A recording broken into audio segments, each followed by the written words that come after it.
Comment définir Raw en un mot aujourd'hui? C'est vraiment très dur. C'est vraiment très dur parce que Raw était juste magnifique. Il s'est passé des choses, je vous ai dit, je l'attendais ce Raw. Il s'est passé des choses mais monumentales. Survivor Series, c'est la hype de ouf. C'est juste la première semaine. La première semaine, on va voir ce soir ce qui va se passer du côté de SmackDown Live. Mais il s'est passé énormément de choses du côté de Raw qui étaient vraiment très bons.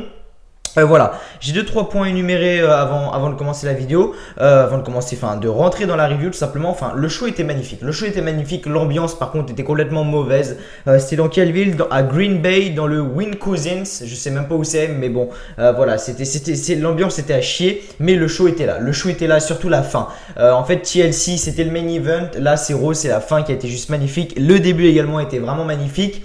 Voilà, avant de commencer, vous avez vu que là, c'est un nouveau layout. Voilà, un nouveau layout qui m'a été fait par le gérant de la chaîne Attitude Catch. Donc voilà, si vous voulez, je vous force pas, voilà, je vous force pas du tout, mais allez vous abonner à sa chaîne YouTube si vous en avez envie. Voilà, il fait review de pay-per-view, review de Raw, review de SmackDown, etc.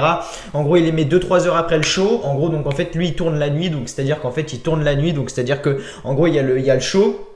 Et le regarde juste après, il tourne la nuit, donc en gros voilà, du coup vous avez le show 2-3 heures après qu'il soit passé aux EURES, alors que moi c'est bien le soir, mais bon moi je travaille etc, du coup c'est plus difficile, mais bref, ça on s'en fout, donc voilà, allez vous abonner à sa chaîne, ça lui ferait extrêmement plaisir, il a 55 abonnés je crois, voilà tout simplement, mais il fait de magnifiques layouts, donc voilà, je le remercie pour ça, tout simplement. Deuxième point les amis, deuxième point, on est quel jour là? On est mardi, voilà, on est le mardi 24. Les votes se fermeront mercredi soir, donc voilà. Les votes se fermeront mercredi soir. Là, en gros, j'ai écrit tout sur un papier. En gros, les superstars que vous m'avez donné pour le mode univers. Voilà, pour ceux qui voulaient sur 2K18 du mode carrière, vous n'en aurez pas. Voilà, je suis complètement, je suis désolé, mais il n'y en aura pas. Voilà, ce sera du mode univers qui est complètement explosé. Le mode univers a complètement explosé le mode carrière au niveau des votes de 2K18. Donc voilà, vous avez encore une journée et demie pour voter. Voilà, les votes se fermeront jeudi midi. Voilà, jeudi midi, vous aurez jusqu'à jeudi midi pour voter. La personne qui est en tête, c'est Seth Rollins. Juste derrière, il a AJ Styles. Après, juste derrière, il y a Roman Reigns. Juste derrière, Shinsuke Nakamura. Et ensuite, c'est serré entre Bobby Roode, Randy Orton, Dean Ambrose, John Cena. Et après, voilà. Après, c'est très loin derrière. Du coup, voilà. Vous pouvez aller voter. Voilà. Vous pouvez aller voter pour votre superstar favorite. Voilà. Que je vais vous faire un an en mode carrière. Donc, pour l'instant, si ça reste comme ça. Et si ça ne bouge pas, excusez-moi, Seth Rollins, ça sera un an avec Seth Rollins sur le mode univers. Voilà. J'ai à peu près tout dit. Je crois que j'ai à peu près tout dit. Voilà. Rendez-vous pour Raw ce soir. Rendez-vous pour SmackDown, pardon. Il y aura SmackDown ce soir, vraiment la hype de ouf. Voilà, maintenant je vais réénumérer comment se passe une review. Voilà, parce que j'ai vu qu'il y avait énormément de nouveaux abonnés sur la chaîne. Donc une review, comment ça se passe? Donc c'est très simple. Au début, je donne mon avis en gros sur le pay-per-view. Voilà, enfin sur le pay-per-view, sur le show tout simplement. Je donne mon avis de ce qui s'est passé, etc. Est-ce que j'ai bien aimé? Qu'est-ce qui va intéresser? Ensuite, je rentre plus en détail. Donc je lis les promos, les matchs, voilà, etc. Et je donne mon avis juste après. Et en gros, voilà, c'est le but d'une review et c'est le but de vous faire passer un bon moment. Voilà, de parler catch ensemble. Et puis voilà. N'hésitez pas également à donner vos trucs dans les commentaires. Pour Survivor Series, on fera la vidéo pronostic bien évidemment. Et dans la vidéo de Survivor Series, vous devrez me dire si vous êtes plus Team Raw, plus Team Raw, pardon, ou plus Team SmackDown. Voilà, ça m'intéresserait si vous êtes plus du côté du show bleu ou plutôt du côté du show rouge. Sur ma chaîne, je vais pas vous le cacher que j'ai plus l'impression que on est du côté du show rouge parce que le show rouge fait plus de vues sur ma chaîne que le show bleu. Donc voilà, je pense que le show rouge fait beaucoup plus, je pense que le show rouge est beaucoup mieux que le show bleu. Voilà. Après c'est mon avis personnel, peut-être que je me trompe complètement. Donc on va tout de suite rentrer dans le vif du sujet. Voilà, donc dans la review de Raw. Raw ce soir était vraiment bien. Raw ce soir était vraiment bien. Comme je vous l'ai dit, l'ambiance était à chier. Voilà, on entendait des mouches voler. Bref, c'était malaisant. Mais voilà, on a eu vraiment de bonnes choses. Après, il y a eu des choses complètement que j'ai pas compris. Exemple, Asuka contre Emma. Ça a continué. Bon, ça, ok. À la limite, vous allez me dire, bon, ok, ça c'est normal. Asuka contre Emma, ça peut continuer, ça me pose pas de problème. La chose qui me pose encore plus de problème, c'est Jason Jordan contre Elias. Pourquoi ça continue ça? Ça s'est fait comme ça à TLC et là ça continue à Raw. Faut juste qu'on m'explique. Ensuite, qu'est-ce qui s'est passé d'autre du coup que je me souviens bien qui m'a vraiment désintéressé, qui m'a intéressé. Ce qui est intéressant, pardon, c'est que excusez-moi. Excusez-moi, ce qui est intéressant, c'est que c'est la fin. Voilà, la fin était vraiment intéressante. Kane, voilà, Kane également, c'était vraiment intéressant ce qu'il a fait. Kane, je vais tout vous lire. Alors, il y avait un passage qui était pas mal aussi. Alors, attendez que je le retrouve. Mais je me souviens plus tellement, c'était bien. Il y a tellement de trucs à penser. Voilà, c'est ça. Ça, c'était complètement de what the fuck. Dans la soirée, on a eu Kurt Angle qui a dit, donc en gros, il y avait Bayley et Sasha Banks dans les vestiaires. Il était en train de parler à Sasha Banks et Bayley. Et à un moment, Alicia Fox, elle est arrivée, machin. Et c'est entre guillemets embrouillé avec Sasha Banks et Bayley. Et Kurt Angle a dit la gagnante de 3, donc ce soir, donc il y aura un triple set match. Et la gagnante de ce soir sera la capitaine des femmes de Raw à Survivor Series. Donc en gros, la capitaine des femmes, en gros, c'est celle qui dirige en gros l'équipe. C'est celle qui choisit ses membres, je crois, si je me trompe pas. Ça fait longtemps que j'ai pas regardé Survivor Series. L'année dernière, j'étais pas là. Voilà, l'année dernière, je regardais plus le catch. Mais du coup, voilà, je me suis je verrai un peu plus comment fonctionne vraiment Survivor Series au fil des semaines. Mais voilà, tout simplement, je t'ai juste à dire ça. Donc Alicia Fox va choisir les membres, c'est elle qui va coacher les meufs de Raw. Alors il y a Nia Jax, Alexa Bliss, enfin Alicia Fox de toute façon c'est la plus nulle des femmes de Raw, mais c'est elle qui va manager. Bon, s'il y a une logique là-dedans, faudrait juste qu'on me dise. Sinon le match était très bon en lui-même. Bref, on va tout de suite rentrer dans la review de Raw. Et voilà, la fin c'était magnifique. La fin, je vais vous expliquer. Voilà, je vais vous laisser garder le suspense. Enfin, si vous êtes là pour la review, c'est que vous avez vu le show. Mais voilà, je vais vous donner mon avis de ce qui s'est passé à la fin tout à l'heure. Donc voilà, les hostilités entre Raw et SmackDown sont lancées. Raw, ce soir en direct de Green Bay dans le Win Cousin. Les commentateurs comme d'habitude sont Michael Cole, Corey Graves et Booker T. Kurt Angle arrive sur le ring. Et il dit que chaque histoire a un début et une fin. Hier soir, il a écrit un nouveau chapitre lorsqu'il a été introduit dans le WWE Hall of Fame. Il croyait que les choses pourraient être meilleures. C'était un rêve à réaliser de remonter sur le ring. C'était encore mieux. Voilà que nous sommes ce soir. C'est Survivor Series qui arrive. L'endroit, voilà. L'endroit où il a fait son début. Voilà, il a fait son début. Je ne savais pas. Et nous aurons un Raw contre SmackDown. Les champions contre champions. Alexa Bliss va affronter Natalya. Le Miz va affronter Baron Corbin, Seth Rollins, Dean Ambrose. Donc les Usos et Brock Lesnar va affronter Jinder Mahal. Voilà, c'est en gros ce qu'il dit. On a un gros plan sur les projecteurs. Hypant, vraiment hypant. Voilà, est-ce que Jinder Mahal, Brock Lesnar, est-ce que vous pensez que Jinder Mahal a une chance de gagner? Déjà Brock Lesnar, il est jamais là. Brock Lesnar, mais il gagne tout le temps. Donc voilà. Premièrement, est-ce que vous pensez qu'il a une chance de gagner? Non, c'est pas possible. The Miz contre Baron Corbin, ça peut être intéressant. Le Miz va se faire défoncer. Clairement, le Miz, je le dis, il va se faire démonter. Bref, on verra tout simplement ce qui va se passer. Donc, Kurt Angle ensuite nous dit que nous aurons aussi le Survivor Series à 5 contre 5 avec 2 combats à élimination. Un avec des hommes et l'autre avec des femmes. Donc, dans la team SmackDown, je fais mes pronostics. Dans la team Raw, je pense qu'il y aura donc, il y aura Alicia Fox, Bayley, Sasha Banks, Nia Jax et je pense pas qu'il y aura Alexa Bliss. À mon avis, il y aura peut-être qui c'est qui pourrait y avoir un rôle intéressant mais qui est pas là depuis longtemps. Dana Brooke, on verra. Et du côté de Team SmackDown, je pense qu'il y aura Charlotte, bien évidemment. Charlotte, Becky Lynch, Natalya, Carmella et je pense Naomi. Voilà, Naomi, ça serait pas mal. Pas de Tamina ou pas de Lana parce que sinon Team SmackDown va perdre. Team SmackDown va se faire défoncer. Bref, donc il dit qu'il va s'assurer que son show domine dans la WWE comme General Manager et c'est très vrai.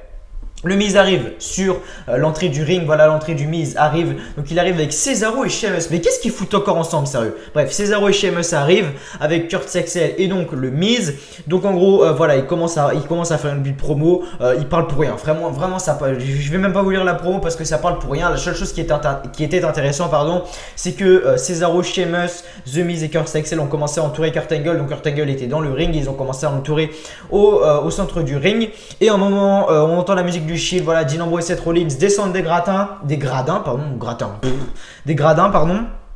Donc ce qui se passe c'est que ils arrivent tout simplement et ils entourent Kurt Angle. Donc ensuite le Shield arrive, il commence à s'écarter, ça part en couille, ça se donne des coups, machin. Et donc en gros AJ Styles arrive ensuite et donc nous avons ensuite un 6-man tag team match, donc de Miz, Sheamus et Cesaro contre AJ Styles, Dean Ambrose et Seth Rollins. Je sais pas ce qui se passe avec AJ Styles, ils l'ont fait venir à TLC pour que ce soit un dream match bien évidemment. Finn Balor et AJ Styles, tout le monde le voulait ce match parce que c'était vraiment un très gros match. Mais ce que j'ai pas compris, c'est pourquoi il était encore là ce soir.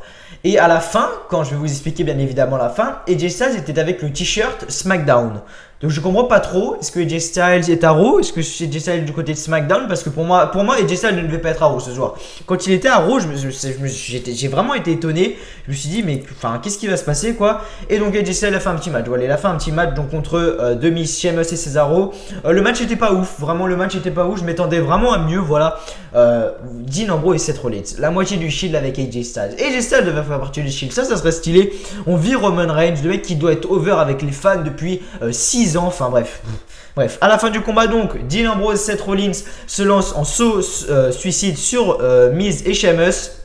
Cesaro par contre était distrait et AJ Styles le surprend avec son phénoménal forearm pour le compte de 3. Le match n'était pas ouf, il s'est vraiment pas passé grand chose. Le match n'était pas ouf. Ce qui s'est passé là par contre, ce qui s'est passé, c'était là. Voilà, ce qui s'est passé, ça c'est vraiment, c'était vraiment le plus gros qu'il faut retenir. Donc après le combat, les gagnants célèbrent, mais voilà que Kane arrive. Le Big Red Monster Kane arrive. Donc en gros, AJ Styles, Seth Rollins et Dean Ambrose sont en train de fêter, sauf que Kane arrive et monte sur le ring et entre sur le ring. Kane ensuite commence à frapper Seth Rollins, Ambrose sort et AJ Styles du ring. En gros, il prend Dean Ambrose, il commence à le frapper. Il le sort du ring. Il prend AJ Styles, il commence à le frapper. Enfin, les mecs sont 3 contre 1. Hein. Ils ont pas réussi à le défoncer. Donc, où est la logique? Je sais pas. Bref, et donc, en gros, ils ont commencé à arriver. Kane prend Seth Rollins. Il lui fait un énorme chokeslam au centre du ring.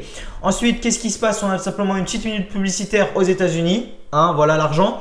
De retour, donc Kane est de retour sur le ring et prend le micro.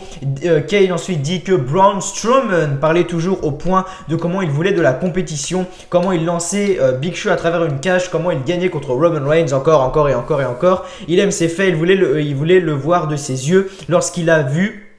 C'était une pile d'ordures, 385 livres d'ordures. Enfin bref, je vais pas tout vous lire bien évidemment.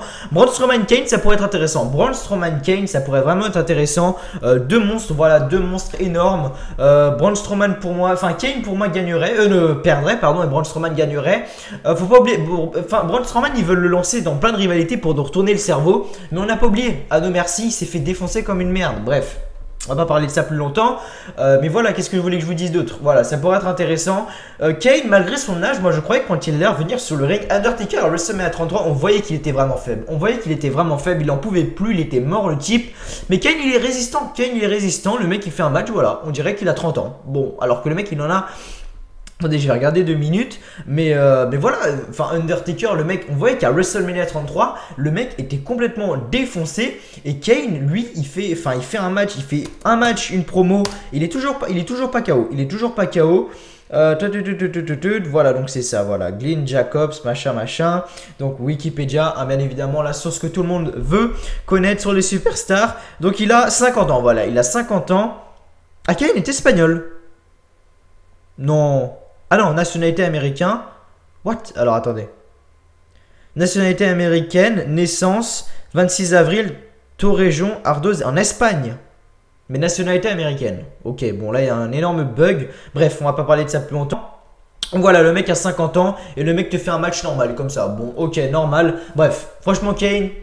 il m'épate, franchement il m'épate, j'aurais pas pensé dire ça, mais Kane m'épate. Donc Kane contre Finn Balor, donc Finn Balor arrive. Pourquoi Finn Balor arrive? Le mec, alors, ah oui, bah ça y est, c'est Bray Wyatt n'est plus là, donc Finn Balor ils vont lui donner Kane parce qu'ils savent pas quoi foutre de Kane, c'était juste pour un match, ils ont dit, alors Vince, on fait quoi Vince? On fait quoi? On prend Kane, ouais mais c'est pour une soirée, ouais mais c'est pas grave, clairement c'est pas grave, on va prendre Kane et après on en fait quoi après Chelsea? Bah, vous savez quoi? On va filer un médicament à Bray Wyatt, on va lui dire que ça va lui faire des muses, des machins. Et en vrai, il va tomber malade, comme ça, on peut faire feuder Finn Balor et Kane, vu qu'on sait pas quoi foutre de deux. Et comme ça, Bray Wyatt, on l'écarte un peu du côté. Bonne idée, Vince. Voilà comment ça s'est fait, tout simplement, bref. Donc à la fin du combat, Finn Balor fait son dropkick contre le coin et allait faire son coup de grâce, mais Kane le relève et le prend par le cou pour lui faire son chokeslam. Et ensuite il le relève encore une fois, il lui fait un deuxième chokeslam. Donc là Finn Balor est complètement KO. Donc voilà, double chokeslam, victoire de Kane. Dire que Finn Balor a gagné contre AJ Styles à TLC. AJ Styles, l'un des meilleurs catcheurs au monde. Et Finn Balor gagne. Et là il perd contre Kane qui a 50 ans et le mec a la charrette. Bon, si vous voulez. Donc le gagnant bien évidemment est Kane. En coulisses donc, Kurt Angle est au téléphone et Shane McMahon entre dans le vestiaire de Kurt Angle. Ce dernier demande comment il va après le Hell in a Cell. Shane dit que ça va. Ah oui, c'est vrai que Shane McMahon on l'a pas vu depuis Hell in a Cell. Ah oui, j'avais oublié ça. Et aussi il était très bon après 11 ans hier. Kurt Angle remercie Shane pour lui avoir prêté le service de AJ Styles. Kurt Angle dit ensuite que Shane aura la difficulté pour Survivor Series après AJ Styles. Il ne lui reste plus de bons noms. Shane dit que SmackDown a gagné l'an dernier, mais Kurt Angle dit qu'il n'était pas manager général de Raw. Et Shane dit qu'il était ici pour dire que SmackDown va anéantir Raw. Voilà, tout simplement. Qui va gagner entre Raw et SmackDown?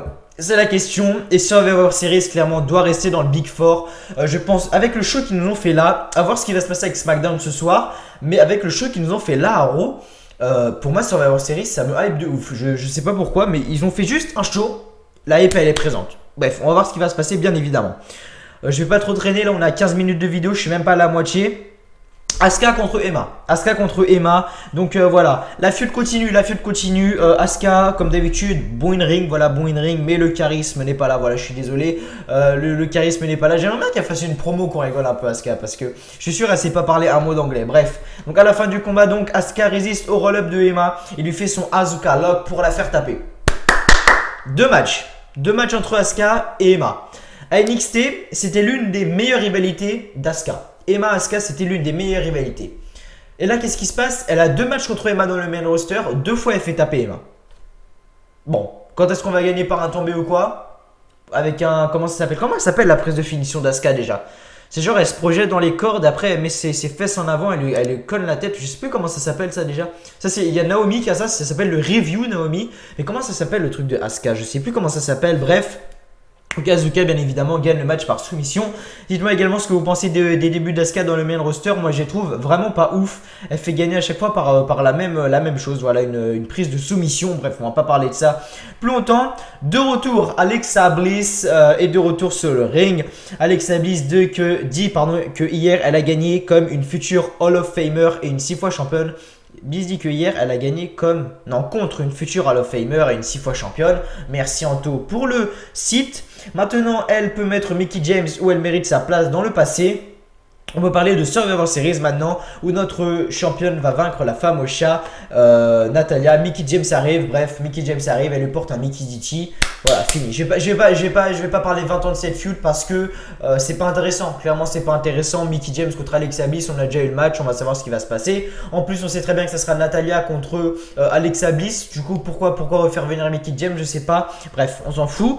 De retour, Elias. Non, c'est là, voilà, excusez-moi, c'est là. J'ai sauté cette ligne. Donc en coulisses, Kurt Angle est avec Bayley et Sasha Banks. Bayley, dit que c'était bien de le revoir sur le ring.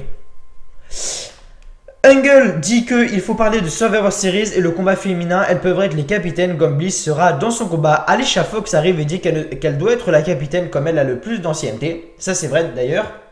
Et Kurt Angle dit qu'on aura un tuyau pour le 7 match ce soir pour savoir qui sera la capitaine de Raw. Voilà, mais je vous ai spoilé le début tout à l'heure. Elias contre Jason Jordan. Donc à la fin du combat, donc Elias décide de frapper Jason Jordan avec sa guitare. Je ne sais pas si vous vous souvenez, c'était il y a à peu près 3-4 mois ou 2-3 mois, je sais plus trop. À un moment, Finn Balor s'était projeté sur Elias quand il y avait la feud entre Elias et Finn Balor. Et à un moment, Elias sort sa guitare de nulle part, il sort sa guitare. Il lui avait explosé sur la gueule à Finn Balor. Il était ouvert tout ici. Et là, c'était sur le bras gauche voilà, de Jason Jordan qui est vraiment, il avait un énorme hématome. Et du coup voilà, Jason Jordan gagne ce match par disqualification. Après le combat, donc les Messiens arrivent pour s'occuper de Jason Jordan, machin, bref. De retour, Brock Lesnar et Paul Heyman arrivent. Donc Paul Heyman arrive, voilà, comme d'habitude, sa magnifique présentation. Vous la connaissez tous, je ne vais pas vous la citer. Voilà. Heyman fait la présentation de Brock Lesnar, je ne vais pas vous la citer. Ensuite, il dit que c'est drôle comme on a réagi avec la manière dont il présente Lesnar. C'est drôle aussi que quelqu'un qui n'a presque pas survécu contre Randy Orton, Shinsuke Nakamura et le challenge de AJ Styles. Pendant ce temps, à Raw, Brock Lesnar a vaincu tous ses adversaires et c'est incontesté. Ça c'est vrai, on peut pas lui reprocher ça. Brock Lesnar, il a niqué tout le monde. Mais le mec est jamais là. Donc dites-moi dans les commentaires. Je suis sûr les gens vont me dire Lesnar. Qui est le meilleur champion entre Brock Lesnar et Jinder Mahal? Dites-moi, juste dites-moi dans les commentaires, qui est le meilleur champion? Tout le monde va me mettre Brock Lesnar, tout le monde, j'en suis sûr à 200%. Bref, Paul Heyman dit que Lesnar est sur le show le plus important avec le titre le plus important. Ah oui, et question aussi, c'est que je voulais poser. Quel est le plus gros titre, le championnat universel ou le championnat de la WWE? Dites-moi vraiment quel est le plus gros titre. Universel, du coup, c'est le champion du monde et WWE, c'est le champion de WWE. Donc je pense que c'est le championnat universel qui est plus gros que le championnat de la WWE. Pour moi, ça marcherait comme ça. Après, c'est juste une question que je me pose. Donc voilà, n'hésitez vraiment pas à me répondre dans les commentaires parce que je suis perdu au niveau de ce sujet. Donc j'en étais où? Donc voilà. Où j'en étais? Il va pire comme nous, la dernière fois que Superstar de SmackDown a monté sur le ring pour l'affronter, il a fallu. Pourquoi? Car lors de ce soir, un client. What the fuck? Attends, je suis où? Je suis perdu. J'ai perdu ma ligne. Bref, donc en gros, il parle de G-Normal, donc il dit que par contre pour G-Normal avec les frères qui chantent Singh Brothers pour le présenter, G-Normal est loin d'être égal à Brock Lesnar du côté de SmackDown. Mal n'a pas ce qu'il faut pour être sur le trône de championnat de l'UE, machin, enfin bref. Une petite promo de Paul Heyman, après il rentre, voilà, c'était vraiment pas ouf, Le retour de Brock Lesnar, j'aurais pensé qu'il serait vraiment bon. La seule chose qu'il faut retenir, c'est que Brock Lesnar a accepté le challenge de G-Normal. Attendez que je fasse une review de ce match à Survivor Series. On va bien rigoler. En coulisses, Charlie Caruso avec l'ancien champion Cruiserweight Kalisto. Charlie Caruso lui demande ses commentaires sur sa défaite. Kalisto dit que c'était son rêve d'être champion. Il a perdu contre quelqu'un qui n'a pas de respect. Ça, c'est vrai. Enzo Amore est une pourriture dans la vraie vie pour ceux qui ne le savent pas. Il va donc prendre son rematch demain à 205 Live. Ce soir, c'est pour la famille. Ses amis de 205 Live arrivent. Et Kalisto dit que ce soir, c'est l'équipe Lucha pour vaincre Enzo. Et après, tout le monde fait Lucha. Enfin, moment malaisant dans ce moment-là. Bref. De retour, donc Sasha Banks arrive la première. On a un triple set match donc, entre Alicia Fox, Sasha Banks et Bayley. Voilà. Alicia Fox, il a capitaine de Raw. Bref, je vais pas blablater 20 ans dessus parce que on peut rien y faire. Maintenant, c'est passé. C'est la WWE qui choisit. Peut-être que ça va nous mener à quelque chose d'intéressant. Peut-être que Alicia Fox est peut-être la future championne de Raw. Qui sait? On ne sait pas, mais peut-être. Donc à la fin du combat, donc Alicia Fox commence à copier Bayley, lui faire un espèce de Bayley to Bayley. Donc elle lui fait un Bayley to Bayley tout simplement. Ensuite, Alicia Fox se lance en scissor kick, donc en gros elle lui fait une espèce de scissor kick, voilà, une espèce de scissor kick vers Sasha Banks, mais Sasha Banks l'attrape et lui fait son bank statement. Et ensuite, Alicia Fox arrive à se dégager pour briser la soumission sur Bayley. Donc en gros, elle prend Sasha Banks, enfin je sais plus ce qui s'est passé en gros. Alicia Fox arrive à se dégager. Je crois si je me souviens bien, elle prend Sasha Banks, elle la jette sur Bayley, Bayley retombe sur le ring et ensuite Alicia Fox tente de tomber pour le compte de 3. Je crois que c'est passé un truc comme ça, mais de ce moment-là, Bayley était du côté des cordes, donc je pense que je sais plus ce qui s'est passé. Clairement, je sais plus ce qui s'est passé, c'est flou dans ma tête ce qui s'est passé. Mais voilà, en fait le truc c'est que je regarde les shows en highlight parce que j'ai pas du tout le temps de regarder en entier. Voilà, parce que là je suis encore en train de regarder le show parce que c'est pas possible. Mais voilà, je regarde en highlight, donc peut-être qu'il y a eu la coupure au moment où ça s'est passé, je sais pas. Mais si vous voulez, donc Bayley perd bien évidemment. Bayley se prend le compte de 3 et Alicia Fox gagne ce match. De retour donc ensuite l'équipe Enzo Amore arrive et Joe Gulak fait la présentation de Enzo comme il a perdu sa voix à 100% ce soir. Kalisto a perdu. What the fuck? Bref, après on a eu un 10-man tag team match pour la division Cruiserweight. C'est pour ça que je regarde pas la division Cruiserweight. C'est tellement chiant et répétitif. Donc à la fin du combat, machin, les deux équipes s'affrontent en bas du ring. Ensuite, Kalisto fait son Salida del Sol pour Enzo Amore sur le compte de 3. Donc c'est la team Luchador qui a gagné. Voilà, j'ai rien à dire. J'ai rien à dire personnellement. Ça m'intéresse pas. De retour, voilà, le meilleur moment du show. Le meilleur moment du show, clairement.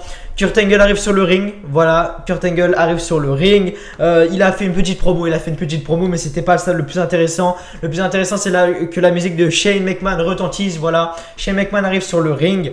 En gros après il fait une petite promo également, Kurt Angle et Shane McMahon se font une petite promo. Et ce qui se passe à la fin c'est que non c'est même pas ça, je dis des conneries, c'est même pas ça du tout. La musique de Shane retentit et en fait il sort des tribunes et derrière lui il y avait quasiment tout le roster de SmackDown. On avait Baron Corbin, on avait Natalia, on avait Carmella, on avait Becky Lynch, on avait Rusev, on avait AJ Styles, on avait Ty Dillinger, on avait vraiment tout le monde, on avait quasiment tout le roster de SmackDown, on avait Bobby Roode, on avait Dolph Ziggler, on avait quasiment tout le monde. Et après ce qui s'est passé c'est que ils ont commencé à se parler machin et Kurt Angle en gros il rentre dans les vestiaires et en gros Shane McMahon dit allez, en gros voilà, allez. Et le roster de SmackDown, voilà si je peux dire ça comme ça, le roster de SmackDown arrive, il défonce tout le monde dans les vestiaires, tout le roster de Raw, Dean Ambrose, Seth Rollins, Matt Hardy, Jason Jordan, il y avait qui? Il y avait Kurt Hawkins que j'ai vu, Goldust, il y avait qui d'autre? Il y avait R-Truth, Il y avait qui d'autre? Je sais plus, j'ai vu qui d'autre. Il y avait pas Braun Strowman, tout ça. Il y avait pas Braun Strowman, tout ça, bien sûr. Et voilà, ils ont complètement déchiré tout le monde. Donc voilà, vraiment magnifique. Donc voilà, donc en gros, en coulisses, le groupe de SmackDown croise Titus O'Neil et Apollo Crews. Donc ils commencent à les ruer de coups, machin. Ensuite, qu'est-ce qui se passe? Donc en gros, ils niquent tout le monde. Ils niquent tout le monde dans les vestiaires. Le vestiaire de Raw était vide. Le vestiaire de Raw était vide à la fin, je vous jure. Et ce qui s'est passé, c'est que ils sont revenus ensuite après sur le ring et donc Shane McMahon donc dit à donc il est comme ça au milieu du ring, il attend que tout le monde revienne.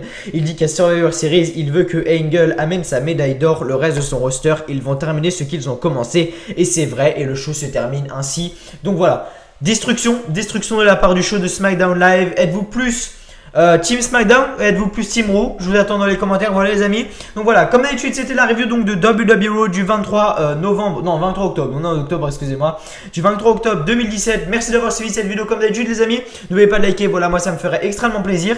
Et donc voilà, moi je vous dis tout simplement à demain voilà pour une review de SmackDown Live. Merci de me suivre. Allez, salut à tous.